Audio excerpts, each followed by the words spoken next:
Hey, my name's Olivia Spencer. I participated in an online course called Developmentally Responsive Practice in Curriculum, Instruction, and Learning Environments. And today I want to reflect on what I've learned throughout this course. It was a bunch. So I just want to go ahead and jump in.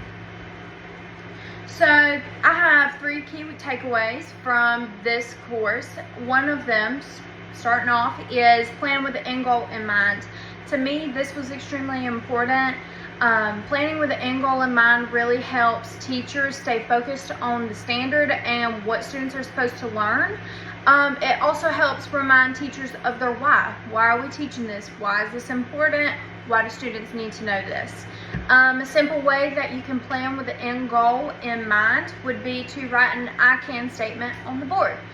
An I can statement is something that is written in student-friendly language that helps explain what you'll be learning, and it basically is a way to rephrase your standard.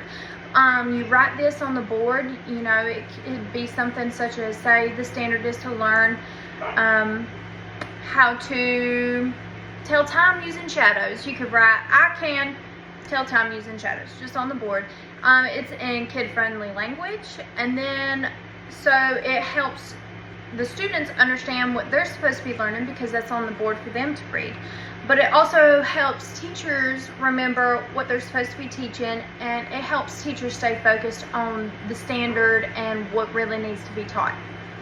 Next is talk moves. I really enjoyed talk moves. Talk moves help students think deeper, explain their thinking, and understand the material better. Now, a talk move is essentially where a teacher gives students sentence structure and pretty much helps them engage in class and discuss material that has been learned. An example of a talk move would be if we were discussing a science lesson that we just had in class. I would ask, say a student discussed what they learned.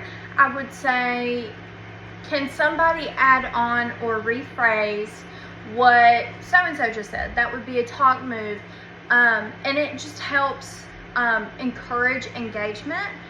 It also helps students actively listen is another way, because rephrasing what somebody else has said requires more than just listening to a bit and piece of a lesson. You actually need to listen to your peers. And listening is essential to learning, so talk moves do really encourage active listening and engagement. My next one would be my next takeaway is that writing should be developmentally appropriate for students, and it is essential for learning and should be encouraged. So one simple way that you could incorporate a developmentally appropriate writing into your classroom would be the stop and jot method.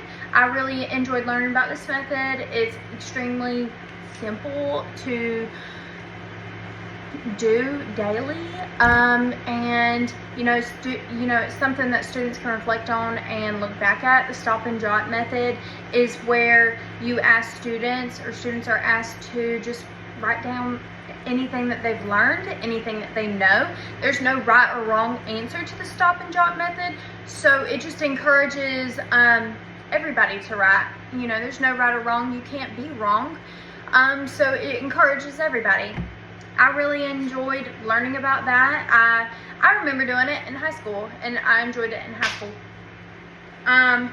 Writing reflectively about learning helps students better understand material that was taught, and this stop and jot method not only encourages writing, but it helps students better understand what they have learned. You hear it, see it, say it. And it encourages students to connect old material that they've learned to new material. And that's extremely important in learning as well. These ideas these ideas stood out to me the most because they are simple but yet effective that I can do in my classroom, such as at the end of a lesson I can ask students to stop and jot about what they've learned that day, or we can do talk moves on Fridays about what we have learned that whole week, or have a discussion I can do, or incorporate talk moves in the discussion. They're very simple but yet so effective because listening, writing, and staying focused on what really matters when learning all just go hand in hand in active student engagement. My teaching style will reflect what I've learned because I'll teach students with their best interest in mind. Throughout this course, I've really learned why it's so important to teach with students' best interest in mind and how to do that. And so I have learned how to, and I will be sure to incorporate that in my future teaching. Thank you.